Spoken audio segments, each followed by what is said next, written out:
Gregory Donald took a sip of scotch and looked across the crowded bar. "Do you ever find yourself thinking back, Kim? I don't mean to this morning or last week, but way back." Kim Kwan, deputy director of the Korean Central Intelligence Agency, used a red stirring straw to poke at the slice of lemon floating in his Diet Coke. "To me, Greg, this morning is way back, especially on days like these. What I wouldn't give to be on a fishing boat with my Uncle Puck and Young. Donald laughed. "Is he still as feisty as he used to be?" "Feistier. Remember how he used to have 2 fishing boats? Well, he got rid of one. Said he couldn't stand having a partner. But sometimes I'd rather be fighting fish in storms than bureaucrats. You remember what it was like?" From the corner of his eye, Juan watched as 2 men sitting beside him paid their tab and left. Donald nodded. "I remember. That's why I got out." Juan leaned closer, looked around. His eyes narrowed, and his clean-cut features took on a conspiratorial edge. "I didn't want to say anything while the sole press editors were sitting here, but do you realize they've actually grounded my helicopters for today?" Donald's brow arched with surprise. "Are they crazy?" "Worse. Reckless. The press monkeys said choppers crisscrossing overhead would make too much noise and ruin the sound bites. So if anything happens, there's no aerial recon." Donald finished his scotch, then reached into the side pocket of his tweed jacket. "It's upsetting, but it's like everywhere else, Kim. The marketers have taken over from the talent. It's that way in intelligence work, government, even at the Friendship Society. No one just jumps in the pool anymore. Everything's got to be studied and evaluated until your initiative is colder than Custer." Juan shook his head slowly. "I was disappointed when you quit to join the Dip Corps, but you were smart. Forget about improving the way the agency does business. I spend most of my time fighting just to maintain the status quo."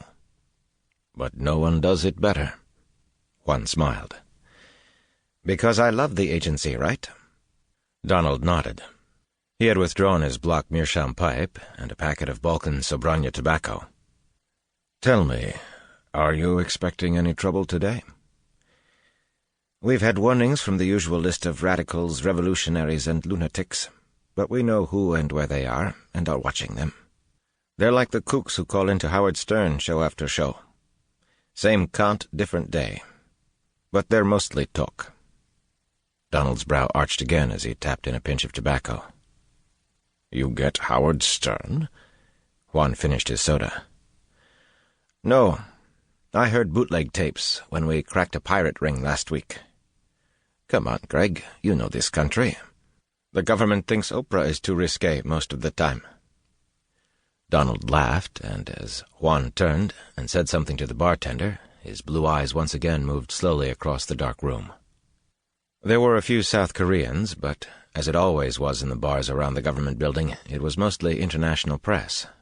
Heather Jackson from CBS, Barry Burke from the New York Times, Gil Vanderwald from the Pacific Spectator, and others whom he didn't care to think about or talk to. Which was why he'd come here early and tucked himself into a far, dark corner of the bar, and why his wife, Sunji, hadn't joined them. Like Donald, she felt the press had never given him a fair shake, not when he was ambassador to Korea 20 years ago, and not when he became the advisor on Korean affairs for Op Center just 3 months before. Unlike her husband, though, Sunji got angry about negative press.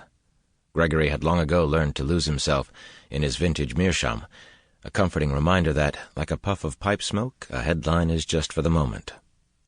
The bartender came and went, and Juan turned from the bar, his dark eyes on Donald, his right forearm lying flat and stiff on the counter.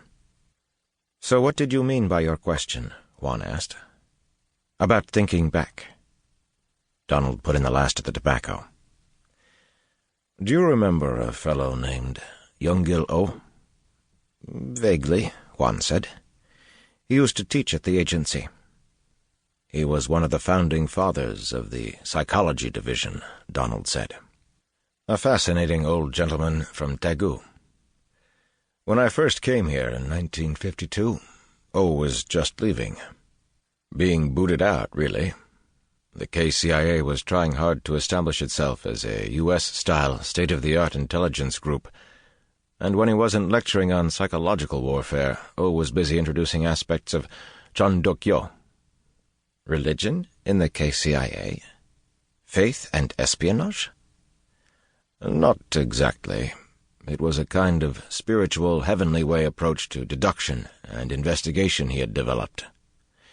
He taught that the shadows of the past and future are all around us. He believed that through meditation, by reflecting on people and events that were and will be, we could touch them.